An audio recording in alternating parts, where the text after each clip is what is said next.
mayambu ahanba maktada Manipuri wari yumjauna mayambu amuka hana punimjari ngasi soi khoina phulhora story ama mayam gidamakta ni haidana puduna laksari wari asali thokcharpa matamda soi kiba langkiba kaya yaurabasu mayamna puksal saunanga piyu aduga wari asi kanagumba hingliba natraga laikhitraba kanagumba amataga mari lenana ijaba wari nasadi bhapna mapung phana sagasaduna ngai haktangi awa pothabada nungainabagidamagta wari asi samjarakpani phare mayam adudi wari asi haunaba tawjaraklagi ngasigi wari asigi mami ipak adugi maiba numidangi matamni joy amadi tiken mabani long thin basalasi haidan haiba hunarakli joy sumakutta khusabi long ama paiduna lakli aduga tikingi mayumda laklaba matungda tikenda korami ai tiken tabro kana hai ai nine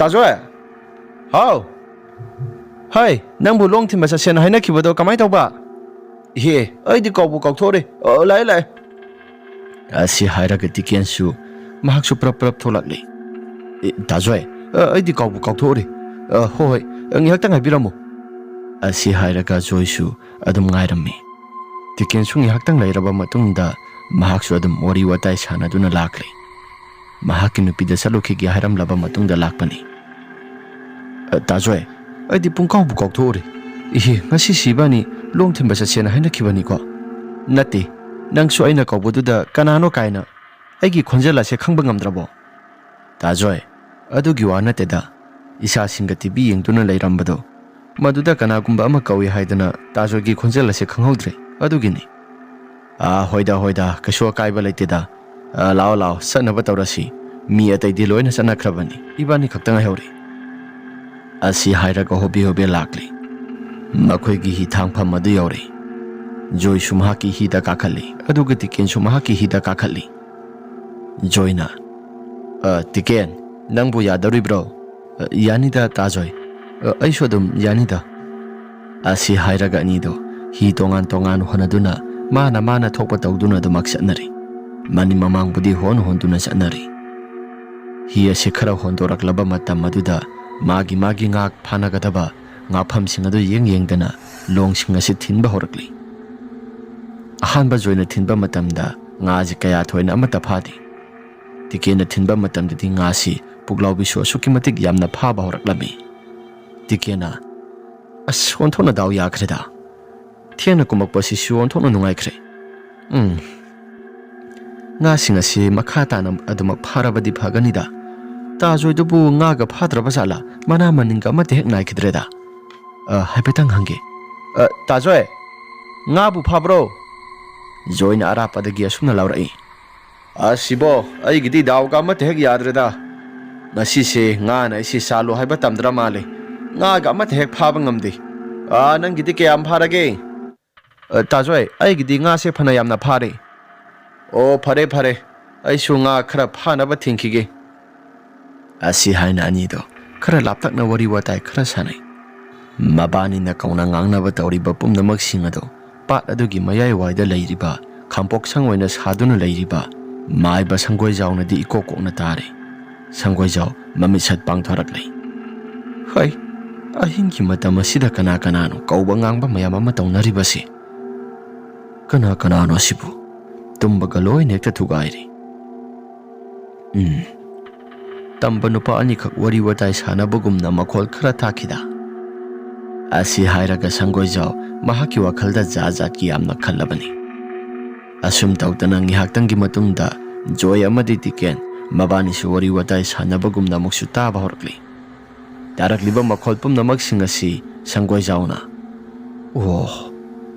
aina mafam khampok sangasida lei haibasi makhoi amata khangdaba jala ahingi matam masida makhoina lang khotpa tawduna mana manin onthona hek nai khreda tumba thugairi bana khoi aina kari tawga haibado nakhoina mithitna yengo asi hairaga sangoi jaw mahaki makhutta ising asengba ama paikhre aduga yen madu kharaga sangoi jaw gi mahaki masagi masam kharaga phoidatle madu pairaba matam maduda mahaki masadagi I khajitang amu thoali sangoi jaw masilda murum suonduna mahaksu kai kaino khara tawri ꯑꯁꯣꯝꯗꯅ ꯇꯤꯀꯦꯟ ꯑꯃꯗꯤ ꯖꯣꯏ ꯉꯥ ꯐꯥꯅꯕ ꯍꯥꯏꯗꯅ ꯑꯗꯨꯛꯀꯤ ꯃꯇꯤꯛ ꯌꯥꯝꯅ ꯀꯟꯅ ꯍꯣꯠꯅꯔꯤ꯫ ꯖꯣꯏꯁꯨ ꯎꯁꯤꯅ ꯉꯥ ꯃꯉꯥꯃꯨꯛꯇꯤ ꯂꯣꯡ ꯊꯤꯟꯗꯨꯅ ꯐꯥꯔꯤ꯫ ꯑꯗꯨꯕꯨ ꯍꯥꯏꯔꯤꯕ ꯃꯇꯝ ꯑꯁꯤꯗ ꯇꯤꯀꯦꯟꯗꯤ ꯉꯥ ꯑꯗꯨꯛꯀꯤ ꯃꯇꯤꯛ ꯌꯥꯝꯅ ꯐꯥꯈ꯭ꯔꯕꯅꯤ꯫ ꯇꯤꯀꯦꯟꯅ ꯁꯤꯗꯩꯁꯤꯗ ꯂꯩꯔꯤꯕ ꯁꯪ ꯃꯆꯥ ꯑꯁꯤꯕꯨ ꯏꯃꯥ ꯍꯣꯏꯅ ꯋꯥꯔꯤ ꯂꯤꯕ ꯃꯇꯝꯗ ꯁꯪꯒꯣꯏꯖꯥꯎ ꯍꯥꯏꯗꯅ ꯃꯥꯏꯕ ꯑꯃ ꯁꯤꯗꯩꯁꯤꯗ ꯂꯩ ꯍꯥꯏꯕꯗꯨ ꯃꯗꯨ ꯑꯣꯏꯒꯗꯧꯔꯤꯕ꯭ꯔꯥ? ꯑꯇꯩ ꯂꯩꯍꯧꯔꯤꯕ ꯁꯪꯁꯤꯡ ꯑꯁꯤꯗꯤ ꯃꯩꯁꯨ ꯂꯣꯏꯅ ꯊꯥꯜꯂꯤ, ꯑꯗꯨꯕꯨ ꯃꯍꯥꯛꯀꯤ ꯁꯪ ꯑꯁꯤꯗꯤ ꯃꯩꯁꯨ ꯑꯃꯠꯇ ꯊꯥꯟꯗꯦ꯫ ꯃꯅꯨꯡꯗ ꯀꯦꯟꯗꯜ ꯃꯆꯥ ꯑꯃꯈꯛꯇꯤ ꯊꯥꯜꯂꯤ꯫ ꯁꯤꯕꯨ ꯑꯁꯦꯡꯕꯃꯛꯀꯤ ꯑꯣꯏꯔꯤꯕ꯭ꯔꯥ? ꯑꯁꯤ ꯍꯥꯏꯔꯒ ꯇꯤꯀꯦꯟ ꯍꯤ ꯑꯗꯨ ꯍꯣꯟꯗꯨꯅ ꯃꯍꯥꯛꯁꯨ ꯑꯗꯨꯃꯛ ꯆꯠꯂꯤ꯫ ꯈꯥꯡꯄꯣꯛ ꯁꯪ ꯑꯗꯨ ꯌꯦꯡꯕ ꯃꯇꯝꯗ ꯃꯍꯥꯛꯀꯤ ꯃꯁꯥꯁꯤ ꯀꯌꯥ ꯊꯣꯏꯅ ꯍꯩꯅꯕꯗꯤ ꯑꯣꯏꯈꯤꯗ꯭ꯔꯦ꯫ ꯉꯁꯥꯏ ꯃꯈꯩꯗꯤ ꯑꯃꯠꯇ ꯎꯗꯕꯅꯤ, ꯑꯗꯨꯕꯨ ꯃꯍꯥꯛꯁꯨ ꯀꯗꯣꯝꯗꯒꯤ ꯋꯥꯈꯜꯅꯣ ꯈꯪꯗꯦ ꯃꯍꯥꯛꯀꯤ ꯋꯥꯈꯜ ꯑꯁꯤ ꯂꯩꯔꯤꯕ ꯈꯥꯡꯄꯣꯛ ꯁꯪ ꯑꯗꯨꯗ ꯑꯗꯨꯃꯛ ꯃꯤꯠꯌꯦꯡ ꯊꯝꯗꯨꯅ ꯂꯩꯈ꯭ꯔꯦ꯫ ꯑꯁꯨꯝꯅ ꯇꯤꯀꯦꯟꯅ ꯂꯩꯔꯤꯉꯩ ꯃꯇꯝ ꯑꯗꯨꯗ ꯀꯗꯣꯝ ꯊꯪꯕ ꯁꯔꯨꯛꯇꯒꯤꯅꯣ ꯈꯪꯗꯦ ꯄꯥꯠ ꯑꯁꯤꯒꯤ ꯃꯌꯥꯏ ꯋꯥꯏꯗꯨꯗ ꯕ꯭ꯔꯨꯡ ꯕ꯭ꯔꯨꯡ ꯕ꯭ꯔꯨꯡ ꯂꯥꯎꯅ ꯍꯦꯛꯇ ꯀꯨꯡꯒꯣꯜ ꯀꯥꯔꯛꯄꯒꯨꯝꯅ ꯍꯦꯛꯇ ꯃꯊꯪ ꯁꯧꯕ ꯍꯧꯔꯛꯂꯦ꯫ ꯇꯤꯀꯦꯟꯅ ꯑꯍꯥꯟꯕꯗ ꯈꯜꯂꯨꯏ, ꯀꯩꯅꯣꯗ ꯄꯥꯠ ꯑꯁꯤꯗ ꯀꯨꯡꯒꯣꯜ ꯀꯥꯔꯒ ꯆꯠꯂꯤꯕ ꯃꯌꯥꯝ ꯑꯁꯤ ꯄꯨꯛꯂꯥꯎꯕꯤꯔꯥ? ꯃꯍꯥꯛꯇꯤ ꯇꯁꯦꯡꯅ ꯉꯥꯅꯤ ꯍꯥꯏꯗꯅ ꯈꯜꯂꯨꯔꯦ꯫ ꯀꯨꯡꯒꯣꯜ ꯀꯥꯗꯨꯅ ꯆꯠꯂꯤꯕ ꯖꯒꯥ ꯑꯗꯣꯝꯗ ꯃꯍꯥꯛꯁꯦ ꯇꯥꯟꯅꯗꯨꯅ ꯂꯣꯡ ꯊꯤꯜꯂꯝꯃꯤ꯫ ꯃꯥꯅ ꯂꯣꯡ ꯊꯤꯜꯂꯨꯕ ꯃꯇꯝ ꯑꯗꯨꯗ ꯀꯔꯤꯒꯨꯝꯕ ꯑꯃꯠꯇ ꯍꯦꯛ ꯃꯁꯤ ꯂꯦꯡꯈꯤꯗ꯭ꯔꯦ, ꯆꯞ ꯇꯤꯡꯅ ꯍꯦꯛꯇ ꯂꯩꯈ꯭ꯔꯦ꯫ ꯂꯣꯡ ꯑꯗꯨ ꯁꯥꯒꯠꯀꯦ ꯍꯥꯏꯗꯅ ꯍꯦꯛ ꯇꯧꯕ ꯃꯇꯝ ꯑꯗꯨꯗ ꯂꯣꯡ ꯑꯁꯤ ꯃꯊꯟꯇ ꯍꯦꯛꯇ ꯐꯦꯔꯦ ꯍꯥꯏꯔꯛꯂꯦ꯫ ꯇꯧꯔꯤꯕ ꯃꯑꯣꯡ ꯃꯇꯧꯁꯤꯡ ꯑꯁꯤꯗ ꯀꯔꯤꯅꯣ ꯍꯥꯏꯗꯅ ꯇꯤꯀꯦꯟ ꯃꯍꯥꯛꯀꯤ ꯃꯁꯥꯁꯤꯁꯨ ꯈꯟꯕ ꯍꯧꯔꯛꯂꯕꯅꯤ꯫ ꯂꯣꯡ ꯑꯁꯤ ꯃꯊꯟꯇ ꯍꯦꯛꯇ ꯐꯦꯔꯦ ꯍꯥꯏꯔꯤꯕꯁꯤꯅ ꯀꯔꯤꯒꯤ? ꯍꯥꯏꯐꯝꯗꯤ ꯑꯃꯠꯇ ꯍꯦꯛ ꯊꯣꯛꯇꯦꯗ, ꯑꯗꯨꯒ ꯍꯥꯏꯔꯤꯕꯁꯤꯅ ꯀꯔꯤꯒꯤ? ꯑꯁꯤ ꯍꯥꯏꯔꯒ ꯇꯤꯀꯦꯟ ꯃꯍꯥꯛ ꯃꯁꯥ ꯃꯊꯟꯇ ꯈꯟꯕ ꯍꯧꯔꯛꯂꯕꯅꯤ꯫ ꯑꯁꯨꯝꯅ ꯂꯩꯔꯤꯉꯩ ꯃꯇꯝ ꯑꯗꯨꯗ ꯀꯩꯒꯨꯝꯕ ꯄꯣꯠꯁꯛ ꯑꯃ ꯃꯨꯛꯁꯨꯛ ꯃꯨꯕ ꯃꯈꯩ ꯂꯣꯡ ꯑꯗꯨ ꯇꯞꯅ ꯏꯟꯈꯠꯂꯛꯇꯨꯅ ꯃꯨꯛꯁꯨꯛ ꯃꯨꯕ ꯏꯄꯥꯛ ꯄꯥꯛꯅ ꯀꯩꯒꯨꯝꯕ ꯑꯃ ꯇꯥꯎꯈꯠꯂꯛꯂꯤ꯫ ꯇꯤꯀꯦꯟ ꯀꯔꯤꯅꯣ ꯍꯥꯏꯗꯅ ꯌꯦꯡꯉꯤ꯫ ꯃꯍꯥꯛꯀꯤ ꯃꯀꯣꯛꯇ ꯊꯦꯠꯂꯤꯕ ꯇꯣꯔꯁ ꯑꯗꯨ ꯃꯗꯨꯅ ꯀꯥꯞꯊꯕ ꯃꯇꯝ ꯑꯗꯨꯗ ꯃꯨꯛꯁꯨꯛ ꯃꯨꯕ ꯄꯣꯠꯁꯛ ꯈꯔ ꯇꯥꯎꯈꯠꯂꯛꯇꯨꯅ ꯇꯤꯀꯦꯟꯒꯤ ꯂꯣꯡ ꯑꯗꯨꯁꯨ ꯇꯞꯅ ꯏꯟꯈꯠꯂꯛꯂꯤ꯫ ꯇꯤꯀꯦꯟ ꯇꯧꯔꯤꯕ ꯄꯨꯝꯅꯃꯛꯁꯤꯡ ꯑꯁꯤꯗ ꯃꯍꯥꯛ ꯃꯁꯥꯁꯤ ꯀꯔꯤ ꯍꯥꯏꯒꯗꯕꯅꯣ ꯍꯥꯏꯐꯝ ꯇꯧꯐꯝꯁꯨ ꯑꯃꯠꯇ ꯈꯪꯗ꯭ꯔꯦ꯫ ꯇꯤꯀꯦꯟ ꯃꯍꯥꯛꯀꯤ ꯃꯁꯥꯁꯤ ꯆꯤꯡꯅꯕ ꯑꯃꯁꯨ ꯄꯤꯛ ꯊꯜꯂꯛꯂꯕ ꯃꯔꯝꯅ ꯂꯣꯡ ꯑꯗꯨ ꯄꯔꯞ ꯂꯧꯁꯤꯜꯂꯤ꯫ ꯑꯗꯨꯒ ꯃꯍꯥꯛꯀꯤ ꯃꯁꯥꯁꯤꯁꯨ ꯊꯨꯀꯠꯄ ꯄꯥꯈꯠꯄꯅ ꯃꯔꯝ ꯑꯣꯏꯗꯨꯅ ꯍꯤ ꯑꯗꯨ ꯄꯔꯞ ꯍꯣꯟꯗꯣꯔꯛꯂꯤ꯫ ꯑꯁꯨꯝꯅ ꯃꯍꯥꯛꯁꯨ ꯃꯅꯤꯡ ꯍꯣꯟꯅ ꯃꯅꯤꯡꯂꯣꯝꯗ ꯑꯗꯨꯃꯛ ꯃꯁꯥꯁꯤ ꯀꯩꯒꯨꯝꯕ ꯑꯃꯠꯇ ꯌꯦꯡꯗꯅ ꯑꯗꯨꯃꯛ ꯆꯠꯂꯨꯕꯅꯤ꯫ ꯑꯁꯨꯝꯅ ꯍꯦꯛ ꯍꯣꯜꯂꯛꯄ ꯃꯇꯝ ꯑꯗꯨꯗ ꯋꯥ ꯉꯥꯡꯕꯁꯨ ꯑꯃꯠꯇ ꯊꯣꯛꯈꯤꯗ꯭ꯔꯦ꯫ ꯑꯗꯨꯒ ꯍꯧꯖꯤꯛ ꯉꯥꯏꯍꯥꯛꯇꯪꯒꯤ ꯃꯃꯥꯡꯗ ꯃꯍꯥꯛꯀꯤ ꯃꯁꯥꯗ ꯂꯣꯡ ꯄꯤꯈꯠꯂꯛꯄ ꯀꯩꯒꯨꯝꯕ ꯄꯣꯠꯁꯛ ꯈꯔꯗꯨꯁꯨ ꯆꯨꯞ ꯂꯥꯎꯅ ꯍꯦꯛꯇ ꯂꯨꯞꯊꯈ꯭ꯔꯕ ꯃꯇꯨꯡꯗ ꯇꯤꯀꯦꯟꯒꯤ ꯍꯤ ꯇꯝꯅ ꯂꯥꯛꯂꯤ꯫ ꯇꯤꯀꯦꯟꯁꯨ ꯄꯔꯞ ꯍꯣꯜꯂꯤ, ꯑꯗꯨꯕꯨ ꯃꯍꯥꯛꯀꯤ ꯃꯁꯥꯁꯤ ꯀꯩꯒꯨꯝꯕ ꯑꯃꯠꯇꯁꯨ ꯍꯥꯏꯕ ꯇꯧꯗ ꯑꯁꯨꯝ ꯍꯣꯜꯂꯛꯂꯕ ꯃꯇꯝ ꯑꯗꯨꯗ ꯁꯪꯒꯣꯏꯖꯥꯎꯒꯤ ꯈꯥꯡꯄꯣꯛ ꯁꯪ ꯑꯗꯨꯗ ꯃꯍꯥꯛꯁꯨ ꯇꯞꯅ ꯍꯣꯟꯖꯜꯂꯨꯔꯦ꯫ ꯁꯪꯒꯣꯏꯖꯥꯎꯒꯤ ꯈꯥꯡꯄꯣꯛ ꯁꯪ ꯃꯅꯨꯡ ꯑꯗꯨꯗ ꯀꯅꯥꯒꯨꯝꯕ ꯑꯃꯅ ꯁꯞꯇ꯭ꯔ ꯇꯧꯕꯒꯨꯝꯅ ꯇꯤꯀꯦꯟꯁꯨ ꯇꯥꯕ ꯍꯧꯔꯛꯂꯤ꯫ ꯑꯁꯨꯝ ꯇꯧꯅ ꯂꯩꯔꯤꯉꯩ ꯃꯇꯝ ꯑꯗꯨꯗ ꯁꯪꯒꯣꯏꯖꯥꯎꯒꯤ ꯈꯥꯡꯄꯣꯛ ꯁꯪ ꯑꯗꯨ ꯃꯗꯨꯒꯤ ꯃꯅꯤꯡ ꯊꯪꯕ ꯁꯔꯨꯛ ꯑꯗꯣꯝꯗꯒꯤ ꯋꯥꯡꯊ꯭ꯔꯪ ꯋꯥꯡꯅ ꯀꯅꯥꯒꯨꯝꯕ ꯑꯃ ꯐꯠ ꯊꯣꯔꯛꯂꯤ꯫ ꯃꯨꯁꯤꯟ ꯃꯨꯕ ꯃꯈꯩ ꯑꯃꯝꯕ ꯃꯔꯛ ꯑꯗꯨꯗ ꯇꯤꯀꯦꯟ ꯑꯍꯥꯟꯕꯗ ꯃꯗꯨ ꯎꯔꯨꯗꯦ꯫ ꯁꯪꯒꯣꯏ ꯃꯅꯨꯡ ꯊꯪꯕ ꯁꯔꯨꯛ ꯑꯁꯤꯗ ꯁꯞꯇ꯭ꯔ ꯇꯧꯕꯒꯨꯝꯅ ꯉꯥꯡꯕꯒꯨꯝ ꯇꯧꯔꯤꯕꯁꯤ ꯀꯅꯥꯅꯣ? ꯁꯤꯕꯨ ꯀꯅꯥꯅꯣ? ꯑꯁꯤ ꯍꯥꯏꯔꯒ ꯂꯩꯔꯝꯃꯤ꯫ ꯉꯥꯏꯍꯥꯛ ꯂꯩꯔꯕ ꯃꯇꯨꯡꯗ ꯁꯪꯒꯣꯏꯖꯥꯎ ꯃꯍꯥꯛꯀꯤ ꯋꯥꯈꯜꯗ ꯀꯩꯒꯨꯝꯕ ꯑꯃꯗꯤ ꯈꯜꯂꯛꯂꯦ ꯃꯅꯨꯡ ꯊꯪꯕ ꯁꯔꯨꯛ ꯑꯗꯣꯝꯗ ꯂꯩꯅ ꯍꯥꯏꯕꯗꯤ ꯈꯥꯡꯄꯣꯛ ꯁꯪ ꯑꯗꯨꯒꯤ ꯃꯅꯨꯡꯗ ꯂꯩꯅ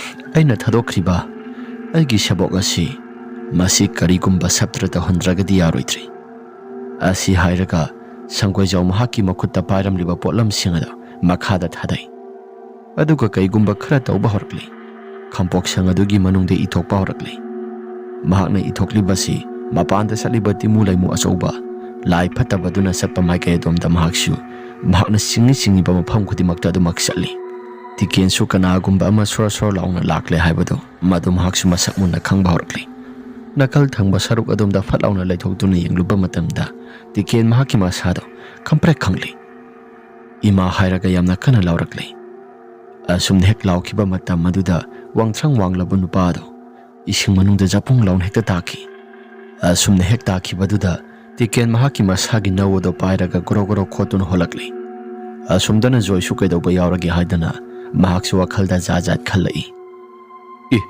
ꯃꯁꯤꯒꯤ ꯑꯉꯥꯡ ꯑꯁꯤ ꯀꯩꯗꯧꯕ ꯌꯥꯎꯔꯁꯅꯨ ꯑꯁꯨꯛ ꯌꯥꯝꯅ ꯀꯟꯅ ꯂꯥꯎꯈꯤꯕꯁꯤꯅ? Asi hairaga mahaksu prap lakli. Tiken sumasa si hobi adum holakpani. Wangthang wangbu nupa amana tasingkhibadu iroiduna lakpagumna mahaksu sanil khara phanglaki. Oh, ai sibu siramnida. Sibu siramganida. Asi hairaga tiken soduma kholi. Mahakna sumasum hi adu honduna lakpa matam maduda khara laptakna lehoribadu. Maduda mamay onsinduna yenglami kampok sang aduda.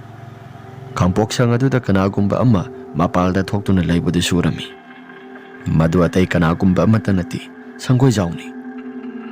Oh, ada leirisi sanggoy jaw natra. Mani sanggoy jauni. Asi hairaga tiken mahaki masado prap holaklaba matam maduda joy ka thingnare. Adubu mahaki tungthangba saruk adomda kanagumba misak ama iroiduna lakpado madu joy sure. Ahingi matam na koi silakpani. Joy su kanano haidan hangi. Tikiana. Ta joy. Ay edu ko na hairage. Lao. Hiya se khara thuna hondoksi. Asi hairaga ni to prap hondokli. Asomdana kampok sang mamangda lehoriba sangkoi jauna. Khangbra. Ay ki kampok sang tanaga holaklibane haidana kaksu tauri. Thorai masa sa. Asi hairaga sangkoi jau dumak sangauri. Tikiana madi joy su prap holaklaba matam maduda makoigi hidian thapam madu yauri. Makoina hi ado khamlaba matungda prap kakhalakpa matam maduda hojing ngaktangi mamangda tanarakpa mayam sing adudi karigumba mata suramdre. Ish, sibu siramganida. Tiken, kaidorino nangbo. Nati, hojik tanaraklibaduna kana. Tajoy, hojik tanarakpado. Wangthang wangba. Aikoigi lep ahumuk wangba misakni. Aisu kanano khangdi. Nakal amaromda. Sang aduda aisi muna yengduna laibani. Kanagumba amana saptra taubagumna makhol khara tai haidana. Adugadi sang adugi maning thangba sarugadomda. Nupa adu wangthrang wangna adu magthorakpani. Maduda aisu kanano haidana hek yengluba matam aduda. Masa somata khangdi. Aisu isasi yamna kana laukhibaduda. Nupa adu isingda jabong launa songtharaktuna aigi hi maning asida tanarakpani. Tajoy, aina khara hondoraklaba matam maduda kampok sang aduda hek yengsiluba matamda aidi isase mamang thaktasu sangkoi jaw hairiba nupa se amuk masaksi udri aina hek yengsiluba matam maduda mahakti mamang thangba saruk adomda lepaga leirami. Laosi ahingi matamni mafam jaga asida wari watai sanabadi nungaiti nangi yum aduda nangi yumda pulap sanglaba matungda wari watai phajana legilao mafam adugi wari singado. Asi hairaga joy amadi tiken mabani na pharak panga mayam singada loina pukhatnarakli. Joy amadi tiken mabani pulap punna tikengi mayumda lakli. Se mai sok thoklo. Asi hairaga tiken mai dog thokli. Mahaki nupin hanglai. Kaidobo yauragi. Itai joy kaidobo yauragi. Nangi nupa se kaigumba khara thingnarure adunani. Mai phudo khara hogalakera. Hoi hogalaki. Kai thengna khrage haidana hangi tikengi nupina. Maduda tikena. Aisi siram gadoba kijekta ngairabani. Laibakta hingkho haidana tamlamba nara khangdi. Kasu thoidokpa tawdana laibasini. Hoini adubu haiba kaidoba yauragi. Sigi pat mayaida leijiba khampok sangado naitom tariba khampok sangado. Maduda isi prap honjelubani. Long thinna.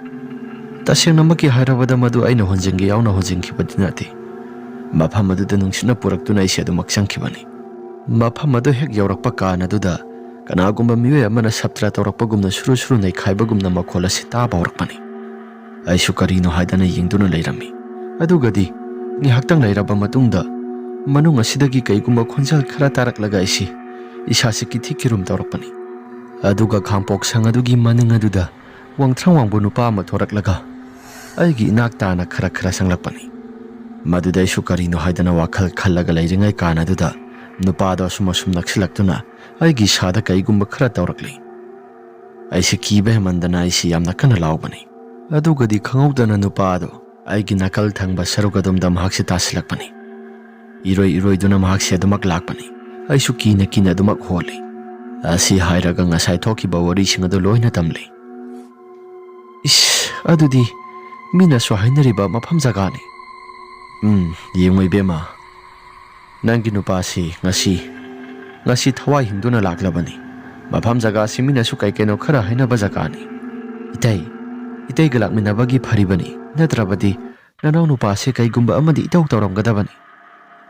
ꯌꯥꯔꯦꯁꯦ, ꯃꯁꯥꯁꯤ ꯉꯥꯏꯍꯥꯛꯇꯪ ꯄꯣꯊꯥꯍꯜꯂꯣ.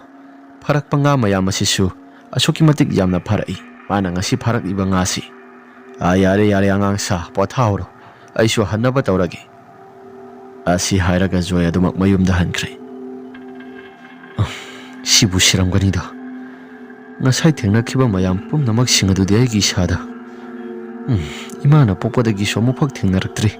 ꯊꯦꯡꯁꯨ ꯊꯦꯡꯅꯔꯣꯏ. ꯑꯗꯨꯕꯨ ꯉꯁꯥꯏ ꯊꯦꯡꯅꯔꯛꯄ ꯃꯌꯥꯝꯁꯤꯡ ꯑꯗꯨꯗꯤ.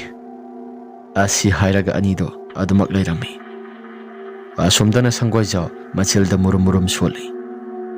ꯑꯁꯨꯛ ꯀꯨꯏꯕ ꯃꯇꯝ ꯑꯁꯤ ꯑꯩꯒꯤ ꯈꯪꯄꯣꯛꯁꯪ ꯃꯌꯥꯁꯤ ꯀꯅꯥꯒꯨꯝꯕ ꯑꯃꯠꯇꯁꯨ ꯆꯪꯉꯛꯇ꯭ꯔꯕꯅꯤ. ꯑꯗꯨꯕꯨ ꯉꯁꯤ ꯏꯈꯪ ꯈꯪꯍꯧꯗꯅ ꯆꯪꯉꯛꯄ ꯑꯁꯤꯗꯤ ꯀꯅꯥꯒꯨꯝꯕ ꯈꯔ ꯑꯩꯒꯤ ꯈꯪꯄꯣꯛꯁꯪ ꯑꯁꯤꯗ ꯌꯦꯡꯒꯦ ꯍꯥꯏꯗꯅ ꯂꯥꯛꯏꯕ꯭ꯔꯥ? ꯅꯠꯇ꯭ꯔꯒꯅ ꯑꯩꯒꯤ ꯈꯪꯄꯣꯛꯁꯪ ꯑꯁꯤꯗ ꯂꯩꯔꯤꯕ ꯄꯣꯠꯂꯝ ꯆꯩꯔꯝꯁꯤꯡ ꯑꯁꯤ ꯂꯣꯏꯅ ꯍꯣꯒꯥꯏꯗꯨꯅ ꯃꯥꯡꯍꯟꯒꯦ ꯍꯥꯏꯗꯅ ꯂꯥꯛꯏꯕ꯭ꯔꯥ? ꯑꯩ ꯃꯁꯤ ꯊꯤꯖꯤꯟꯗꯕ ꯌꯥꯗꯦ. ꯑꯁꯤ ꯍꯥꯏꯔꯒ ꯈꯪꯄꯣꯛꯁꯪ ꯑꯗꯨꯗ ꯂꯩꯔꯤꯕ ꯁꯪꯒꯣꯏꯖꯥꯎ ꯋꯥꯈꯜꯗ ꯐꯠꯇꯕꯅ ꯂꯥꯡꯒꯣꯏ ꯆꯟꯁꯤꯟꯈ꯭ꯔꯕꯅꯤ. ꯁꯪꯒꯣꯏꯖꯥꯎꯅ ꯃꯐꯝ ꯖꯒꯥ ꯑꯁꯤꯗ ꯂꯩꯔꯛꯄꯁꯤ ꯑꯗꯨꯛꯀꯤ ꯃꯇꯤꯛ ꯌꯥꯝꯅ ꯀꯨꯏꯔꯦ. ꯆꯍꯤ 60 ꯁꯨꯔꯕ ꯑꯍꯜꯅꯤ. ꯁꯪꯒꯣꯏꯖꯥꯎ ꯆꯍꯤ 90 ꯁꯨꯔꯛꯂꯦ. ꯃꯐꯝ ꯑꯁꯤꯗ ꯀꯅꯥꯒꯨꯝꯕ ꯑꯃꯠꯇꯒ ꯂꯣꯏꯅꯗꯅ ꯃꯊꯟꯇ ꯍꯦꯛꯇ ꯂꯩꯔꯛꯄ. ꯃꯍꯥꯛꯀꯤꯅꯤ ꯍꯥꯏꯕꯗ ꯀꯅꯥꯒꯨꯝꯕ ꯑꯃꯠꯇꯁꯨ ꯂꯩꯇ꯭ꯔꯦ. ꯃꯆꯥ ꯑꯃꯗꯤ ꯃꯃꯧ ꯅꯨꯄꯤ ꯃꯁꯨ ꯂꯝꯕꯤꯒꯤ ꯈꯨꯗꯣꯡꯊꯤꯕ ꯑꯃꯗ ꯂꯩꯈꯤꯗ꯭ꯔꯦ. ꯑꯗꯨꯅ ꯃꯍꯥꯛ ꯃꯊꯟꯇ ꯍꯦꯛꯇ ꯂꯥꯏ ꯁꯥꯟꯅꯕꯁꯤꯁꯨ ꯃꯌꯨꯝꯗ ꯁꯥꯟꯅꯕꯗꯨ ꯅꯨꯡꯉꯥꯏꯇꯦ ꯍꯥꯏꯗꯅ ꯄꯥꯠ ꯑꯁꯤꯗ ꯁꯥꯟꯅꯔꯛꯄꯅꯤ. ꯈꯪꯄꯣꯛꯁꯪ ꯑꯁꯤꯗ ꯂꯩꯅ ꯃꯍꯥꯛꯁꯨ ꯆꯥꯕ ꯊꯛꯄꯁꯤ ꯑꯗꯨꯃꯛ ꯇꯧꯔꯤ. ꯑꯗꯨꯕꯨ ꯀꯅꯥꯒꯨꯝꯕ ꯑꯃꯠꯇꯅ ꯃꯍꯥꯛ ꯑꯁꯤ ꯈꯪꯄꯣꯛꯁꯪ ꯑꯁꯤꯗ ꯂꯩꯈꯤ ꯍꯥꯏꯕꯗꯣ ꯌꯦꯡꯁꯤꯟꯕꯤꯔꯛꯇ꯭ꯔꯦ. ꯍꯥꯟꯅꯗꯒꯤ ꯍꯧꯅ ꯂꯥꯏꯒꯤ ꯇꯤꯟꯒꯤ ꯃꯔꯝ ꯑꯁꯤ ꯑꯗꯨꯝ ꯇꯧꯗꯨꯅ ꯂꯥꯛꯄꯅꯤ. ꯈꯪꯄꯣꯛꯁꯪ ꯑꯁꯤ ꯅꯨꯃꯤꯗꯥꯡꯒꯤ ꯃꯇꯝꯗ ꯐꯥꯎꯕꯗꯤ ꯂꯥꯏꯔꯗꯅ ꯅꯨꯡꯊꯤꯜꯒꯤ ꯃꯇꯝ, ꯑꯌꯨꯛꯀꯤ ꯃꯇꯝꯗ ꯐꯥꯎꯕꯗ ꯌꯦꯡꯕ ꯃꯇꯝꯗ ꯌꯥꯝꯅ ꯀꯤꯕ ꯑꯃꯗꯤ ꯐꯥꯎꯔꯕꯅꯤ. ꯁꯪꯒꯣꯏꯖꯥꯎꯅ ꯃꯊꯟꯇ ꯁꯣꯜꯂꯤ. ꯑꯩꯅ ꯃꯐꯝ ꯖꯒꯥ ꯑꯁꯤꯗ ꯂꯩꯔꯛꯂꯤꯕꯁꯤ ꯆꯍꯤ 90ꯗꯤ ꯍꯦꯜꯂꯤ. ꯑꯩꯒꯤ ꯅꯨꯄꯤ ꯑꯉꯥꯡ ꯏꯁꯨꯁꯤꯡ ꯂꯣꯏꯅ ꯂꯩꯔꯝꯂꯕꯗꯤ ꯌꯨꯝꯗꯩꯁꯨ ꯒ꯭ꯌꯥꯟ ꯇꯥꯅ ꯅꯨꯡꯉꯥꯏꯅ ꯂꯩꯒꯗꯕꯅꯤ. ꯑꯗꯨꯕꯨ ꯂꯥꯏꯕꯛ ꯑꯁꯤꯗ ꯇꯝꯂꯝꯗ꯭ꯔꯦ. ꯂꯥꯏꯕꯛ ꯑꯁꯤꯗ ꯇꯝꯗ꯭ꯔꯕꯅꯤꯅ ꯑꯩꯁꯨ ꯍꯤꯡꯅꯕ ꯑꯗꯨꯝ ꯍꯣꯠꯅꯕꯗ ꯑꯩꯁꯨ ꯎꯄꯥꯏꯗꯤ ꯑꯃꯠꯇ ꯂꯩꯇꯦ. ꯑꯗꯨꯝ ꯂꯩꯕ ꯇꯥꯕꯅꯤ ꯃꯐꯝ ꯖꯒꯥ ꯑꯁꯤꯗ ꯁꯤꯗ꯭ꯔꯤ ꯐꯥꯎꯕꯗꯤ. ꯑꯁꯤ ꯍꯥꯏꯔꯒ ꯁꯪꯒꯣꯏꯖꯥꯎ ꯃꯊꯟꯇ ꯈꯛꯇ ꯁꯣꯜꯂꯝꯃꯤ. ꯑꯁꯨꯝꯅ ꯇꯤꯀꯦꯟ ꯂꯩꯀꯥꯏꯒꯤ ꯂꯝꯄꯥꯛ ꯃꯆꯤ ꯑꯗꯨꯗ ꯃꯍꯥꯛꯁꯤ ꯅꯨꯃꯤꯗꯥꯡ ꯋꯥꯏꯔꯝꯒꯤ ꯃꯇꯝ ꯑꯗꯨꯗ ꯋꯥꯀꯤꯡ ꯊꯣꯛꯇꯨꯅ ꯉꯥꯏꯍꯥꯛꯇꯪ ꯂꯩꯔꯝꯃꯤ. ꯂꯩꯀꯥꯏꯒꯤ ꯑꯍꯜ ꯂꯃꯟꯁꯤꯡꯁꯨ ꯋꯥꯔꯤ ꯋꯥꯇꯥꯏ ꯁꯥꯟꯅꯗꯨꯅ ꯑꯗꯨꯃꯛ ꯐꯝꯗꯨꯅ ꯂꯩꯔꯝꯃꯤ. ꯃꯍꯥꯛꯁꯨ ꯇꯟꯖꯥ ꯆꯥꯔꯦ ꯈꯪꯗꯨꯅ ꯇꯤꯀꯦꯟ ꯑꯍꯜꯁꯤꯡ ꯑꯗꯨꯒꯤ ꯃꯅꯥꯛꯇ ꯄ꯭ꯔꯞ ꯆꯪꯂꯦ. ꯑꯗꯨꯒ ꯃꯥꯏꯕ ꯁꯪꯒꯣꯏꯖꯥꯎꯒꯤ ꯋꯥꯔꯤꯁꯤꯡ ꯑꯁꯤ ꯀꯃꯥꯏ ꯇꯧꯕꯅꯣ ꯍꯥꯏꯗꯅ ꯂꯣꯏꯅ ꯍꯪꯂꯦ ꯑꯍꯜꯁꯤꯡ ꯑꯗꯨꯗ. ꯃꯗꯨꯗ ꯑꯍꯜ ꯑꯃꯅ ꯑꯁꯨꯝꯅ ꯍꯥꯏꯔꯛꯈꯤ. ꯏꯕꯨꯡꯉꯣ, ꯁꯪꯒꯣꯏꯖꯥꯎ ꯍꯥꯏꯔꯤꯕ ꯑꯍꯜ ꯑꯁꯤꯗꯤ ꯑꯩꯈꯣꯏꯒꯤ ꯂꯣꯡꯒꯥꯅꯤ. ꯑꯗꯨꯕꯨ ꯍꯧꯖꯤꯛꯇꯤ ꯑꯩꯈꯣꯏꯅ ꯈꯔ ꯃꯥꯁꯤ ꯃꯁꯛꯁꯨ ꯎꯕꯨꯗꯤ ꯎꯗ꯭ꯔꯦ. ꯑꯗꯨꯕꯨ ꯃꯔꯛꯇ ꯂꯥꯡ ꯊꯥꯕ ꯆꯠꯄ ꯃꯤꯑꯣꯏꯁꯤꯡ, ꯂꯣꯡ ꯊꯤꯟꯕ ꯆꯠꯄ ꯃꯤꯑꯣꯏꯁꯤꯡꯅ ꯃꯍꯥꯛ ꯑꯁꯤ ꯎꯕ ꯃꯇꯝꯗ ꯃꯍꯥꯛꯀꯤ ꯃꯁꯛꯁꯤ ꯍꯥꯟꯅꯒꯤ ꯃꯇꯧꯒꯨꯝꯅ ꯅꯍꯥ ꯑꯣꯏꯗꯨꯅ ꯑꯗꯨꯃꯛ ꯂꯩ ꯍꯥꯏ. ꯃꯗꯨꯒꯤꯁꯨ ꯃꯊꯛꯇ ꯃꯍꯥꯛꯀꯤ ꯃꯁꯥꯁꯤ ꯏꯟꯈꯠꯂꯛꯄ ꯅꯍꯥ ꯑꯃꯒꯨꯝꯅ ꯇꯒꯠ ꯇꯦꯛꯅ ꯑꯗꯨꯃꯛ ꯂꯩꯕꯗꯨꯗ ꯃꯌꯥꯝ ꯑꯁꯤ ꯉꯛꯁꯨ ꯉꯛꯏ ꯍꯥꯏ. ꯍꯧꯖꯤꯛ ꯑꯩꯈꯣꯏ ꯐꯥꯎꯕꯗ ꯈ꯭ꯋꯥꯡ ꯑꯁꯤ ꯀꯣꯜꯂꯤ. ꯃꯗꯨꯒꯤꯁꯨ ꯃꯊꯛꯇ ꯀꯥꯎꯕ ꯅꯤꯡꯁꯤꯡꯕꯒꯤ ꯁꯛꯇꯤ ꯑꯁꯤꯁꯨ ꯃꯄꯥꯡꯒꯜ ꯁꯣꯟꯊꯔꯛꯂꯕꯅꯤ. ꯑꯗꯨꯕꯨ ꯁꯪ ꯑꯁꯤꯗ ꯃꯊꯟꯇ ꯈꯛꯇ ꯂꯩꯕꯗꯨꯗ ꯃꯍꯥꯛꯁꯨ ꯃꯇꯧ ꯀꯔꯝꯅ ꯑꯩꯈꯣꯏꯒ ꯃꯥꯒꯁꯤ ꯍꯧꯃꯤꯟꯅꯔꯛꯄꯅꯤ. ꯑꯗꯨꯕꯨ ꯃꯥꯅ ꯅꯍꯥ ꯑꯣꯏꯔꯒ ꯑꯩꯈꯣꯏꯅ ꯃꯇꯧ ꯀꯔꯝꯅ ꯑꯍꯜ ꯑꯣꯏꯁꯤꯜꯂꯛꯂꯤꯕꯅꯣ ꯈꯜꯂꯨꯕꯗ ꯃꯊꯥꯁꯦ ꯑꯁꯨꯛꯀꯤ ꯃꯇꯤꯛ ꯌꯥꯝꯅ ꯁꯥꯏ. ꯈꯨꯔꯥ, ꯃꯇꯧ ꯀꯔꯝꯅ ꯃꯥꯏꯕ ꯁꯪꯒꯣꯏꯖꯥꯎ ꯑꯁꯤ ꯄꯥꯠ ꯑꯁꯤꯗ ꯃꯊꯟꯇ ꯂꯩꯈ꯭ꯔꯤꯕꯅꯣ? ꯃꯍꯥꯛꯀꯤ ꯅꯨꯄꯤ ꯑꯃꯗꯤ ꯃꯆꯥꯅꯨꯄꯥ, ꯃꯃꯧ ꯅꯨꯄꯤ ꯃꯁꯨ ꯂꯝꯕꯤꯒꯤ ꯈꯨꯗꯣꯡꯊꯤꯕ ꯑꯃꯗ ꯂꯩꯈꯤꯗ꯭ꯔꯦ. ꯑꯗꯨꯅ ꯃꯍꯥꯛꯁꯨ ꯃꯊꯟꯇ ꯈꯛꯇ ꯂꯩꯕꯗꯨ ꯅꯨꯡꯉꯥꯏꯇꯕ ꯃꯔꯝꯅ ꯃꯍꯥꯛꯁꯨ ꯌꯨꯝ ꯑꯗꯨꯗ ꯃꯍꯥꯛꯀꯤ ꯃꯆꯥꯁꯤꯡꯒꯤ ꯀꯩꯅꯣ ꯈꯔ ꯇꯧꯔꯝꯕ, ꯃꯍꯥꯛꯀꯤ ꯅꯨꯄꯤꯒ ꯂꯩꯃꯤꯟꯅꯈꯤꯕ ꯃꯌꯥꯝꯁꯤꯡ ꯑꯗꯨ ꯅꯤꯡꯁꯤꯡꯂꯨꯕ ꯃꯇꯝꯗ ꯅꯨꯡꯉꯥꯏꯇꯕ ꯐꯥꯎꯕ ꯃꯥꯜꯂꯤ ꯍꯥꯏ. ꯁꯪꯒꯣꯏꯖꯥꯎ ꯃꯊꯟꯇ ꯂꯩꯕꯗꯨ ꯅꯨꯡꯉꯥꯏꯇꯕ ꯃꯔꯝꯅ ꯄꯥꯠꯇ ꯏꯪꯅ ꯆꯤꯛꯅ ꯁꯥꯟꯇꯤ ꯂꯩꯅ ꯑꯃꯨꯛꯇꯪ ꯂꯩꯔꯨꯒꯦ ꯍꯥꯏꯗꯅ ꯄꯥꯠꯇ ꯊꯣꯛꯂꯒ ꯈꯪꯄꯣꯛꯁꯪ ꯑꯃ ꯂꯧꯔꯒ ꯂꯩꯈꯤꯕꯗꯒꯤ ꯃꯍꯥꯛꯁꯤ amuk hana pat asidagi mahaksu kangphalgi lamda karakidre ado ngarang aina kai kaino khara urakpa sing adudi ai bu isa si ithak thakalaga ngarang ukiba sing ado ai di sa siamna kiraklabani ahal sing aduna kai kai uge haiduna hangi ngarang urakhiba mayam sing ado loina tamli aduga ahal lamana asumna hirai ibunga sangkoi jaw hairiba nupa si araiba nupa nate mamang thaki matam mahakna chahi kunmanga surakpa matam maduda mi gi lai khurambada mahaksu halakpada mi amada posem jadu dauraga mahakna posem jadu do muk lokthokibagi kona thangda mahakna tawbani haidana khanglakpagi wathoksu khara thokna khiba laibani yamna haikraba maibani aduna amaiba sangkoi jawgi mahaki yumasi su kanagumba amata hek sangnaba tawdaw jawjiksu lairi ahing thenglakhlaba matam amadi numita silaklaba matamda mahaki yumasi su manung asida kanagumba miyoi khara laibagumna jirejrajeja yamna langi hai aduga aikoina khangdaba matam ahingi matam adugi matam du phawada marak marakta maiba sangkoi jawsi amamuk laki hai thengnaba miyoi singde dumak yawbajani aikoidi mahaki masak asi uge haiba phawbada ngamkidre aduna nangina sada ngarang ukhiba thengnakiba mayam pumnamak singado amaiba sangkoi jawna thadorakpa soidana oigani bungo oh adudi sumba taredana ngarang aina thengnakiba mayam singado sangkoi jawna thadorakpa soidana oiganida asi hairaga tikensu masa mathanta wakhal singado khanduna dumak lairi ahalaman singado su numidang wairam yausilakpaduda magi mafam singda dumak pothaba changnakre mayum singaduda oh sangkoi jawgi yum asi yengpa matamda yamna phibam ikai kain hekta leirami sangkoi jawgi yum asi lampaki hek nakal thangba sarukta leirabani yum adu hek yengsiluba matamda yum aduda kanagumba misak amana tikena silaklo haibagumna masa si kaurakpagumna masada phawi tikena yum asida gi sase laklo haibagumna kaubagum doribasina kari maramgi aibu haipetang thoklaga yengusira yum asida isu haipetang thongal asida sanglaga yengloragi asi hairaga thongal tamna lakle madu phawba lakpa matamda tikengi masada kiba thusungba mata su phawdi aibu yum asida hekta sanglaga yengasira hoida yenglagi isasi sangingba su phawraba sida isi kanagumba amamuk ngaikiga doribano tiken masada kiba thusungba amata su phawda konthong tamna prap sangsilakle yum asisu kanagumba amata laitrabanina ihang hangle asumna lairingai matam maduda tiken prap sangsilakle aduga mahaksu sumang mayai waduda pulap lairaba matungda mahaki wakhalda sumna khali aibu manungda sangsilaga mutang yengsira manung asida isi koksinbagum isasi phawida asi hairaga tiken mahaksu makhong adu thangduna setpa horaklaba matamni mahaki tung aduda kanagumba amatuba samlaga sakhibagumna sanel khara phangi madugi matam maduda tiken mamaidu salai thoktuna engloi adubu kanagumba amatadi leiramde tikena kanagumba amata su leiramdaba aina yengba matamdana pare yumasi kaigumba kharadi leiri adubu sangaroigeda asi haina tiken sakya haidana hek tawba matam maduda thong adu kanagumba amana lona hangdorakli tapna tiken thong hangdokpa maike somda yengluba matam maduda sangkoi jawgi yumado thong ihai haidokduna leirami kanagumba amana tiken imungda sanglaklo haibagi mata agumna lona hairakli tikena aibu imung asida sanglaklo haidana lona kauri kanano asibu asi hairaga tiken apunaba amana pubagumna manungda dumak sangsili tapna asumna khara sangba horaklaba matam maduda tiken imungda dumak sangkre thong adu su ihai haidokduna dumak lehori tiken akoibaduda laidana yenglakpa matam maduda mihing manangumba igi manam su khara nammi manam madu namba matamda tiken aigi natona sida namliba manam asidi karino asi hairaga tiken natona do meli aduga prap khara sangsilaklaba matam maduda kari laige haidana yengi tiken khara sangsilaklaba matam Lining thau ka laijiba adugi kaduda haipe yengsilubada musin muba wangthrang wangba ama lepaga laibado madu uthuri tiken madu kanano haidana hek yengsiluba matam maduda sangkoi jaugi yamna kiraba saktam amada lairami tiken masadu komplek khangi mamai laithoraklaga siengya haidana tauba matam maduda nakal thangba saruk adomdana sangkoi jaugi nupi ado amuk lepaga lairami masak ado yengba matamda yamna kire tikena oima sidi ai khara thuna salhauragi sidi khara thuna salhauragi asi hairaga tiken prap senthorakpani tiken su thongdo prap senthoklaklaga hangi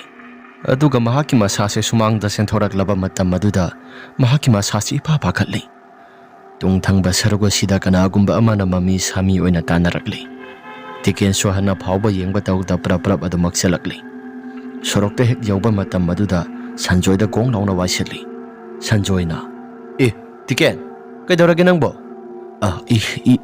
itaw sanjoy sida kanagumba ama ha kana lehoge asi haina sanjoina yengi adubu thongadu lonsilaga kanagumba ama tasu leiramdi mai ba sangoi jaugi yana kharomda kanagumba ama tabli sangsingkhibado madu khaktane urisi ada leiji sidi karino itaw tu ada leiji ba mubasi masimangni aigi sada hoksing yaktangi mamangda asi hairaga wari singada loina tamle maduda sanjoina hai nangdi kari maramgi nati kanagumba amatasu leinadraba maibasu oiriba yum asida nangna changsilurido karigino pharasu phatrabasu marakta aikhoigi mama sangoi jawdo marakta lai haidana hainaribani itaw ai tasingna karino ai gyamenga amata tarudre tasingna mama sangoi jawsina mahakna sida lai amu thadoktuna thanamlibra ai sase pangkida kiri lao sitaw nangi kibado khara phanaba yumda khara thuna chalo aduga mai khara sok thoklo asi hairaga tiken adu maksalankhre naraiba phaidaibo masigi yum asida sangluba mipum khudimak ngawduna phaiduna adu maksatnaribani nang naraibakti haipet phai hai asi hairaga sanjo sudu maksatkhre nomu numit ama sangoi jaw mahaksu punima numitni yumda amungtang karuge haidana mahaksu iroiduna laklei hi su amata yaudi adam iroiduna laklei sangoi jawna aina yumda kagani haidana doribasi kanagumba miyoi khara namu urabadi aigi sasilana khankigadoribani ai kanagumba amataga suloinaba pamdrabani pare adubu pat maya se sukimatik yamna sangkhreda asi khalaga sangoi jaw masada wadanaba haidana mantra khara soli tasengna hairabada naha oina lai haibagi wani mapangal di sonjalaklabani aduna kuina sangna iroiduna sapase masado warakani khandana mantra solaga masasi waba khangdana ba haidana sangoi jawna tawribani asum tawdana sangoi jaw mahaki masasi asum lupna mahaksu adam iroiduna lakle sangoi jawna asum iruptuna lakpa matam maduda lang huranba dilip ado mahaksu lang huralage haidana hi hondoktuna tholakle aina lang hurange haidana laibasi kanagumba amana hek ukrabadi aidi sungsoi soidana phagaduribani phadanaba mongda isu adumak chatpatabani asi hairaga dilip mahaksu adumak lakle dilip na laibado sangoi jawdi kaigumba amata sudi sangoi jaw amuk suma sadu makok lupi aduga muk suma kok adu nongkhatlaga ising mathak aduda iroiduna adumak chatli sangoi jaw asuma iroiraklaba matam maduda dilip mahaki masadusu sangoi jawna iruptuna laklibado kaigumba amata su uba nati sangoi jawna dilip na lakpadu uri sangoi jawna ada laibasi kanano sibo ngasigi numit asidi pat asida kanagumba amata su thoknarakpa udi adubu kanano sibo asi hairaga sangoi jawsu adumak iruptuna lakle asumna laklaba matam maduda dilip su kanagumba amagi lang huran bahokre dilipna sigi lang simadi nga onthokna thukreda sisema pharabadi aisu sisema huralabadi aisu yare nga sing si soina loina phabaga sapmanaga doribani asi hairaga dilip lang adom haksu adom hurali ngai haktang lairaba matungda dilip mahaki masasi su lang ado huranba phangbaduda aduki matik yamna harawrami dilipna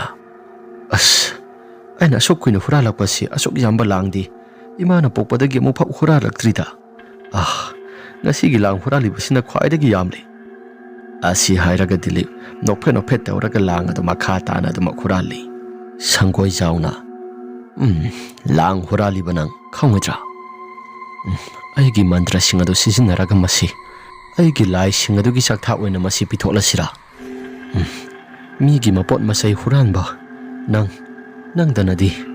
ꯅꯪꯗꯗꯤ ꯑꯁꯤ ꯍꯥꯏꯔꯒ ꯃꯥꯏꯕ ꯁꯪꯒꯣꯏꯖꯥꯎ ꯃꯆꯤꯜꯗ ꯃꯨꯔꯨꯝ ꯃꯨꯔꯨꯝ ꯁꯣꯟꯕ ꯍꯧꯔꯛꯂꯤ ꯑꯗꯨꯒ ꯃꯍꯥꯛꯁꯨ ꯏꯁꯤꯡ ꯃꯈꯥꯗꯨꯗ ꯃꯨꯔꯨꯝ ꯃꯨꯔꯨꯝ ꯁꯣꯜꯂꯛꯂꯕ ꯃꯇꯝ ꯑꯗꯨꯗ ꯆꯨꯞ ꯂꯨꯞꯊꯈ꯭ꯔꯦ ꯑꯁꯨꯝꯅ ꯉꯥꯏꯍꯥꯛꯇꯪꯒꯤ ꯃꯇꯨꯡꯗ ꯁꯪꯒꯣꯏꯖꯥꯎ ꯐꯨꯠ ꯂꯥꯎꯅ ꯐꯥꯎꯒꯠꯂꯛꯂꯤ ꯏꯁꯤꯡ ꯃꯊꯛꯇ ꯁꯪꯒꯣꯏꯖꯥꯎꯅ ꯍꯦꯛ ꯐꯥꯎꯒꯠꯂꯛꯄ ꯃꯇꯝ ꯑꯗꯨꯗ ꯃꯍꯥꯛꯀꯤ ꯃꯇꯨꯡꯗ ꯀꯅꯥꯒꯨꯝꯕ ꯃꯤꯑꯣꯏ ꯈꯔ ꯃꯃꯤ ꯁꯥꯃꯤ ꯑꯣꯏꯅ ꯀꯅꯥꯒꯨꯝꯕ ꯈꯔꯁꯨ ꯐꯥꯎꯒꯠꯂꯛꯂꯤ ꯃꯗꯨ ꯁꯪꯒꯣꯏꯖꯥꯎꯒꯤ ꯁꯔꯣꯏ ꯉꯥꯔꯣꯏ ꯃꯌꯥꯝꯅꯤ ꯁꯪꯒꯣꯏꯖꯥꯎꯅ ꯍꯩ ꯆꯠꯂꯨ ꯇꯤꯃꯨ ꯂꯩꯃꯨ ꯃꯌꯥꯝ ꯁꯥ ꯑꯥꯗ ꯂꯩꯔꯤꯕ ꯃꯤꯒꯤ ꯃꯄꯣꯠ ꯃꯔꯜ ꯍꯨꯔꯥꯜꯂꯤꯕ ꯅꯨꯄꯥ ꯑꯁꯤ ꯃꯁꯤ ꯑꯃꯨꯛꯇꯪ ꯊꯤꯛ ꯇꯧꯔꯨꯁꯨ ꯀꯥ ꯍꯦꯟꯅ ꯂꯝ ꯍꯦꯟꯗ ꯍꯦꯜꯂꯒꯅ ꯃꯍꯥꯛꯀꯤ ꯊꯋꯥꯏ ꯑꯁꯤ ꯁꯠꯂꯨ ꯅꯈꯣꯏꯒꯤ ꯆꯥꯛꯊꯥꯛ ꯑꯣꯏꯊꯣꯛꯎ ꯑꯁꯤ ꯍꯥꯏꯅ ꯁꯪꯒꯣꯏꯖꯥꯎꯅ ꯃꯍꯥꯛꯀꯤ ꯂꯥꯏꯁꯤꯡ ꯑꯗꯨꯗ ꯌꯥꯊꯪ ꯇꯥꯎꯊꯈ꯭ꯔꯦ ꯇꯤꯟꯃꯨ ꯂꯩꯃꯨ ꯃꯌꯥꯝꯁꯤꯡ ꯑꯗꯨꯁꯨ ꯌꯧ ꯇꯧꯔꯒ ꯃꯥꯏꯕ ꯁꯪꯒꯣꯏꯖꯥꯎꯅ ꯍꯥꯏꯔꯛꯄꯗꯨꯒꯤ ꯃꯇꯨꯡ ꯏꯟꯅ ꯇꯤꯟꯃꯨ ꯂꯩꯃꯨ ꯃꯌꯥꯝꯁꯤꯡ ꯑꯗꯨ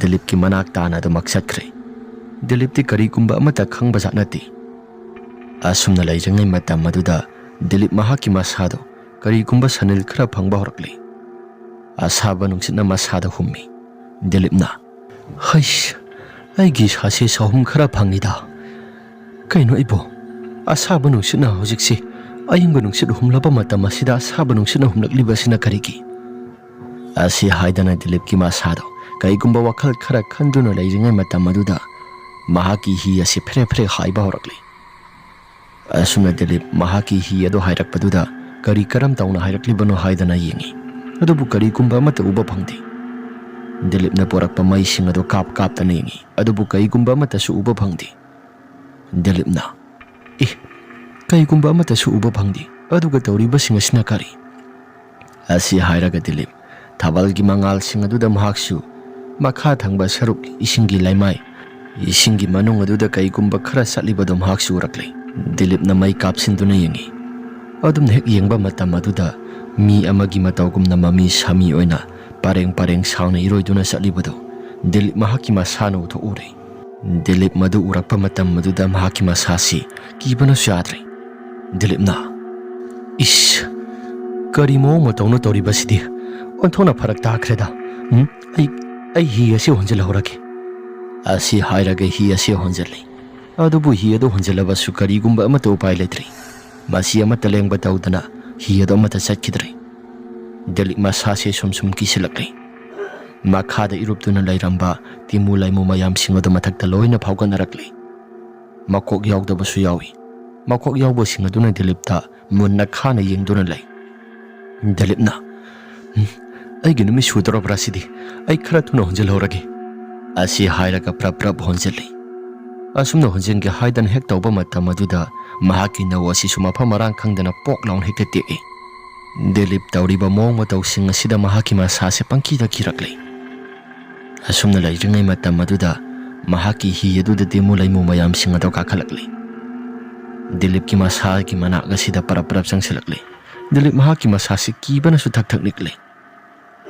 ꯗꯤꯂꯤꯞꯅ ꯑꯩꯒꯤ ꯊꯋꯥꯏꯗꯗꯤ ꯀꯟꯕꯤꯌꯨ ꯑꯁꯨꯝꯅ ꯍꯥꯏꯖꯔꯕꯁꯨ ꯎꯄꯥꯏ ꯑꯃꯠꯇ ꯂꯩꯇ꯭ꯔꯦ ꯗꯤꯂꯤꯞꯀꯤ ꯃꯅꯥꯛ ꯑꯗꯨꯗ ꯈꯔ ꯆꯪꯂꯛꯂꯕ ꯃꯇꯝ ꯑꯗꯨꯗ ꯇꯤꯃꯨ ꯂꯩꯃꯨ ꯃꯌꯥꯝꯁꯤꯡ ꯑꯗꯨꯅ ꯗꯤꯂꯤꯞ ꯑꯗꯣ ꯏꯁꯤꯡꯗ ꯄꯨꯂꯞ ꯂꯪꯊꯈ꯭ꯔꯦ ꯏꯁꯤꯡꯗ ꯅꯝꯁꯤꯜꯂꯕ ꯃꯇꯨꯡꯗ ꯃꯈꯣꯏ ꯃꯌꯥꯝꯒꯤ ꯆꯥꯛꯊꯥꯛ ꯑꯣꯏꯈ꯭ꯔꯦ ꯗꯤꯂꯤꯞꯀꯤ ꯑꯁꯤꯕ ꯍꯛꯆꯥꯡ ꯑꯁꯤ ꯃꯈꯥꯗ ꯃꯆꯦꯠ ꯁꯦꯠꯇꯨꯅ ꯑꯗꯨꯃꯛ ꯄꯨꯂꯞ ꯄꯨꯟꯅ ꯆꯥꯈ꯭ꯔꯦ ꯃꯈꯣꯏ ꯃꯌꯥꯝ ꯆꯪꯗꯨꯅ ꯏꯔꯣꯏꯗꯨꯅ ꯂꯥꯛꯂꯤꯕ ꯁꯪꯒꯣꯏꯖꯥꯎ ꯅꯣꯛꯐꯦꯠ ꯇꯧꯏ ꯈꯪꯕ꯭ꯔꯥ ꯅꯪꯁꯨ ꯅꯊꯤꯕꯣꯡ ꯃꯔꯤꯟ ꯑꯗꯣ ꯁꯦꯒꯥꯏꯕ ꯃꯈꯩ ꯍꯥꯠꯄ ꯇꯥꯕꯅꯤ ꯑꯁꯤ ꯍꯥꯏꯔꯒ ꯗꯤꯂꯤꯞꯀꯤ ꯑꯁꯤꯕ ꯍꯛꯆꯥꯡꯅ ꯃꯐꯝ ꯑꯗꯨꯗ ꯇꯥꯗꯨꯅ ꯂꯩꯈꯤꯗꯕꯗꯣ ꯃꯗꯨꯒꯤ ꯃꯐꯝ ꯖꯒꯥꯗꯨꯗ ꯏ ꯃꯌꯥꯝ ꯑꯃ ꯄꯨꯔꯨꯛ ꯂꯥꯎꯅ ꯀꯥꯈꯠꯂꯛꯂꯤ ꯃꯗꯨꯒꯤ ꯃꯐꯝ ꯖꯒꯥꯗꯨ ꯐꯥꯎꯗꯨꯅ ꯁꯪꯒꯣꯏꯖꯥꯎꯁꯨ ꯏꯔꯣꯏꯗꯨꯅ ꯂꯥꯛꯂꯤ ꯑꯁꯨꯝ ꯇꯧꯗꯅ ꯃꯌꯨꯝꯗ ꯌꯧꯔꯛꯂꯕ ꯃꯇꯝ ꯑꯗꯨꯗ ꯃꯍꯥꯛꯀꯤ ꯃꯌꯨꯝꯗ ꯄ꯭ꯔꯞ ꯃꯤꯔꯛ ꯅꯥꯔꯛ ꯌꯦꯡꯗꯨꯅ ꯆꯪꯂꯛꯂꯤ ꯃꯁꯥꯁꯤ ꯏꯁꯣꯠ ꯁꯣꯠꯂꯒ ꯆꯪꯂꯛꯏ Asum tawdana mahaki mayum ase hek yauba matam maduda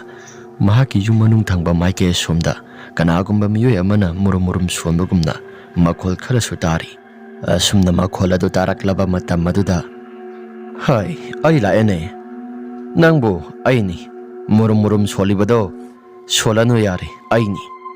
Asumna sangkoi jaugi nupi sikrabi saubi duda hairami saubi gi thawai adusu koi pai duna imung manung aduda du maksatli. Hai ai lakle se nangi sak thakni aina puduna laibasi saro nasa nupa amadi namang nupi sing adusu loina kokthokuna saminaru.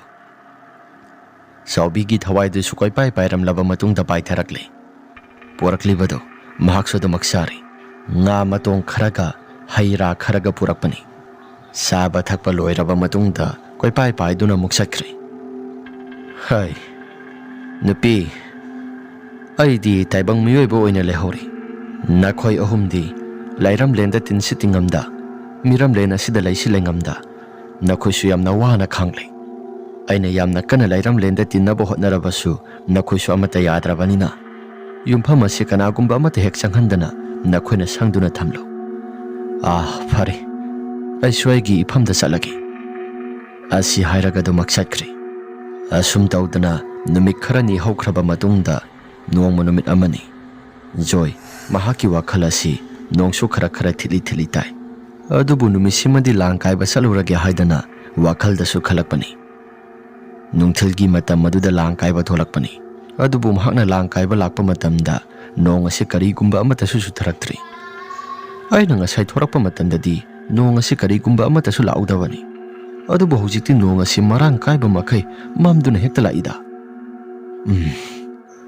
Ai sumapam jaga si lalaga sakaduri basi tandi onthona tangkreda ma sangkoi jaugi mapam jaga si lanthok thona sakani khanbada phare talabasu tana adum kaidiu pai lesa patabani asi hairaga lang asi kaire lang kaina lairingai matam numit asi su khara tasilakle numit madi kaigino khangdi puma mekta mamsilaklaga numit asi jara tasilakle. Asum tawdana lairingai matam maduda nong asi suma pamarang khangdana suba horaklabani. Nong asi dia asoki matik yamna kana su tharaklibasna karigi asi khalaga joy mahak su upay amata laite phumda nong asi tupkadabadusu phum sing asi su amata laite nong lai nong si yamna kana toksilakpa maramna hi asi so fere haiba makai lakya haidana toksilakle ising su khara sang bahausilaklaba matamni. Ai tangai phadana ma sangkoi jaugi mahaki khangpok sang asida isu ngasigi numisimadi tangai phadana laige haiba tare natragadi aisu mafam jaga asida kuina panthaduna kaigumba amata su mahaki ma sangkoi jaugi mahaki khangpok sang asida isu lehodaba tarabadi ai soidana siba tare asi hairaga mahak su hi ado prap honjeli ngai haktang lairaba matungda sangkoi jauna lairiba khangpok sang adu de yaure joina mama sangkoi jau mama asumna kaubadu da sangkoi jau pakna hekta khumlakte laitaba sala laidi lairam ganida mama sangkoi jau asumna hanjin kauba matam aduda sangkoi jau wa mana amata ngangde adum tumina thong adu hangdoktuna tholakle sangkoi jau gi phibam adu makoi marang isong songli unsadu su khara khuirum tawrakle joina mama sangkoi jau ai je mukta mama gi khampok sang asida ngasi tangai phadana muktang di nong ase pathadring khaidi amtang lekpa yaroidra mama sanglao asumna haiba matam maduda joy gi mahaki wakhalda kai gumba amata su khanba tawda sangkoi jau gi sang aduda prap sanglakle sangkoi jau gi masaga sim hakna mamang thakta kai gumba khara hekta khibada sangkoi jau si na haoina adumak lei haidana mina khara ngangna khibado mahak so adumak tabani adubu tawramliba phibam masidi sangkoi jau onthokpa mataw amada ahlo silammai mina khara haina badadi mama sangkoi jau asi naha oina adum lei haigum taida aduga kaino ngasi ainu uriba mayam asibo mama sangkoi jau asi ahlo silamdaigi matama ma ioi oiraga makhwang asi su khara konsin ba horakle ꯃꯥꯃꯥ ꯃꯥꯃꯕꯨ ꯃꯐꯝ ꯖꯒꯥꯁꯤꯗ ꯂꯩꯕꯁꯤꯕꯨ ꯑꯗꯨꯝ ꯍꯩꯅꯕ꯭ꯔꯥ? ꯁꯪꯒꯣꯏꯖꯥꯎ ꯋꯥ ꯑꯃꯇ ꯉꯥꯡꯗꯦ꯫ ꯁꯦ ꯏꯕꯨꯡꯉꯣ, ꯅꯪ ꯅꯁꯥꯗꯣ ꯏꯪꯉꯤ ꯑꯩ ꯈꯪꯉꯤ, ꯋꯥ ꯑꯃꯇ ꯉꯥꯡꯂꯛꯀꯅꯨ꯫ ꯅꯪꯒꯤ ꯅꯁꯥꯁꯤ ꯏꯪꯕ ꯈꯔ ꯐꯅꯕ ꯃꯩ ꯊꯥꯒꯠꯂꯨ꯫ ꯑꯁꯤ ꯍꯥꯏꯔꯒ ꯁꯪꯒꯣꯏꯖꯥꯎꯅ ꯃꯩꯈꯦꯠ ꯑꯃ ꯄꯤꯁꯤꯜꯂꯛꯂꯦ꯫ ꯑꯁꯨꯝꯅ ꯃꯩ ꯍꯧꯒꯠꯂꯛꯂꯕ ꯃꯇꯝ ꯑꯗꯨꯗ ꯃꯩ ꯑꯗꯨ ꯇꯦꯛꯂꯤ꯫ ꯑꯗꯨꯒ ꯁꯪꯒꯣꯏꯖꯥꯎꯅ ꯍꯥꯏꯔꯛꯏ, ꯃꯐꯝ ꯑꯁꯤꯗ ꯀꯅꯥꯒꯨꯝꯕ ꯑꯃꯠꯇ ꯆꯪꯕ ꯉꯝꯗꯕꯅꯤ꯫ ꯑꯩꯁꯨ ꯈꯨꯜ ꯑꯗꯨꯗ ꯀꯅꯥꯒꯨꯝꯕ ꯑꯃꯠꯇꯁꯨ ꯊꯦꯡꯅꯈꯤꯗꯕ ꯀꯨꯏꯔꯦ꯫ ꯑꯁꯤ ꯍꯥꯏꯗꯨꯅ ꯂꯩꯔꯤꯉꯩ ꯃꯨꯔꯨꯝ ꯃꯨꯔꯨꯝ ꯁꯣꯜꯂꯒ ꯍꯤꯌꯥꯡ ꯍꯤꯔꯦꯟ ꯇꯥꯟꯅꯕꯒꯨꯝꯅ ꯍꯩ ꯍꯥꯏꯗꯅ ꯁꯪ ꯑꯗꯨꯒꯤ ꯑꯀꯣꯏꯕꯗꯨꯗ ꯈꯣꯟꯖꯦꯜ ꯃꯌꯥꯝ ꯑꯃ ꯇꯥꯔꯛꯂꯤ꯫ ꯃꯈꯣꯜ ꯑꯗꯨ ꯇꯥꯕ ꯃꯇꯝꯗ ꯖꯣꯏ ꯃꯍꯥꯛꯀꯤ ꯃꯁꯥꯗꯣ ꯀꯩꯒꯨꯝꯕ ꯑꯃꯗꯤ ꯈꯜꯂꯛꯂꯤ꯫ ꯃꯥꯃ ꯁꯪꯒꯣꯏꯖꯥꯎꯒꯤ ꯇꯤꯃꯨ ꯂꯩꯃꯨ ꯃꯌꯥꯝꯁꯤꯡ ꯑꯁꯤ ꯊꯥꯗꯣꯛꯇꯨꯅ ꯇꯧꯔꯤꯕ꯭ꯔꯥ? ꯁꯤꯕꯨ ꯑꯁꯦꯡꯕꯃꯛꯀꯤ ꯇꯥꯔꯛꯂꯤꯕ ꯈꯣꯟꯖꯦꯜ ꯑꯁꯤꯕꯨ ꯑꯁꯦꯡꯕꯒꯤꯔꯥ? ꯑꯁꯤ ꯍꯥꯏꯔꯒ ꯖꯣꯏꯅ ꯋꯥꯈꯜꯗꯁꯨ ꯖꯥꯠ-ꯖꯥꯠꯅ ꯈꯜꯂꯤ꯫ ꯑꯗꯨꯒ ꯉꯥꯏꯍꯥꯛꯇꯪꯒꯤ ꯃꯇꯨꯡꯗ ꯍꯤꯌꯥꯡ ꯍꯤꯔꯦꯟ ꯇꯥꯟꯅꯕꯒꯤ ꯃꯈꯣꯜꯁꯤꯡ ꯑꯗꯨ ꯆꯞ ꯍꯦꯛꯇ ꯂꯦꯞꯄꯤ꯫ ꯑꯗꯨꯒ ꯁꯪꯒꯣꯏꯖꯥꯎꯒꯤ ꯈꯥꯡꯄꯣꯛꯁꯪ ꯂꯩꯔꯤꯕ ꯃꯥꯏꯀꯩ ꯑꯁꯣꯝꯗ ꯍꯤꯁꯤꯡ ꯑꯗꯨ ꯂꯣꯏꯅ ꯊꯥꯡꯂꯤ꯫ ꯀꯅꯥꯒꯨꯝꯕ ꯃꯤꯑꯣꯏ ꯈꯔ ꯀꯥꯈꯠꯂꯛꯄꯒꯨꯝꯅ ꯃꯈꯣꯜ ꯈꯔꯁꯨ ꯇꯥꯕ ꯍꯧꯔꯛꯄꯅꯤ꯫ ꯑꯁꯨꯝꯅ ꯂꯩꯔꯤꯉꯩ ꯁꯪꯒꯣꯏꯖꯥꯎꯒꯤ ꯃꯍꯥꯛꯀꯤ ꯀꯥꯒꯤ ꯂꯩꯔꯤꯕ ꯐꯛꯂꯥꯡ ꯑꯗꯨꯗ ꯀꯩꯒꯨꯝꯕ ꯈꯣꯟꯖꯦꯜ ꯈꯔ ꯇꯥꯕ ꯍꯧꯔꯛꯂꯤ꯫ ꯒꯤꯒꯤꯠ ꯂꯥꯎꯅ ꯅꯝꯕꯒꯨꯝꯅ ꯃꯈꯣꯜ ꯈꯔꯁꯨ ꯇꯥꯔꯛꯂꯤ꯫ ꯑꯗꯨꯒ ꯊꯣꯡ ꯑꯗꯨꯁꯨ ꯍꯥꯡꯗꯣꯛꯂꯣ ꯍꯥꯏꯕꯒꯤ ꯃꯇꯥꯒꯨꯝꯅ ꯋꯥ ꯂꯥꯟꯗꯤ ꯑꯃꯠꯇ ꯉꯥꯡꯗꯅ ꯊꯣꯡ ꯑꯗꯨ ꯗꯣꯡ ꯗꯣꯡ ꯂꯥꯎꯅ ꯍꯦꯛꯇ ꯊꯤꯜꯂꯛꯏ꯫ ꯑꯁꯨꯝꯅ ꯂꯩꯔꯤꯉꯩ ꯃꯇꯝ ꯑꯗꯨꯗ ꯁꯪꯒꯣꯏꯖꯥꯎ ꯃꯨꯟꯅ ꯌꯦꯡꯂꯩ꯫ ꯁꯪꯒꯣꯏꯖꯥꯎꯅ, ꯍꯩ, ꯅꯈꯣꯏꯒꯤ ꯆꯥꯛꯊꯥꯛ ꯊꯥꯒꯗꯕ ꯃꯇꯝ ꯋꯥꯠꯂꯤ, ꯆꯠꯂꯣ! ꯑꯁꯨꯝꯅ ꯍꯥꯏꯈꯤꯕꯗꯨꯗ ꯆꯞ ꯍꯦꯛꯇ ꯂꯦꯞꯄꯤ꯫ ꯁꯪꯒꯣꯏꯖꯥꯎꯅ, ꯖꯣꯏ, ꯅꯪꯕꯨ ꯀꯤꯕ꯭ꯔꯥ? ꯀꯤꯗꯦꯗ, ꯑꯩꯁꯨ ꯃꯥꯃ ꯀꯩꯁꯨ ꯊꯣꯏꯗꯣꯛꯄ ꯀꯤꯗꯦꯗ꯫ ꯖꯣꯏ ꯃꯍꯥꯛꯀꯤ ꯃꯁꯥꯗ ꯀꯤꯗꯤ ꯀꯤꯔꯦ꯫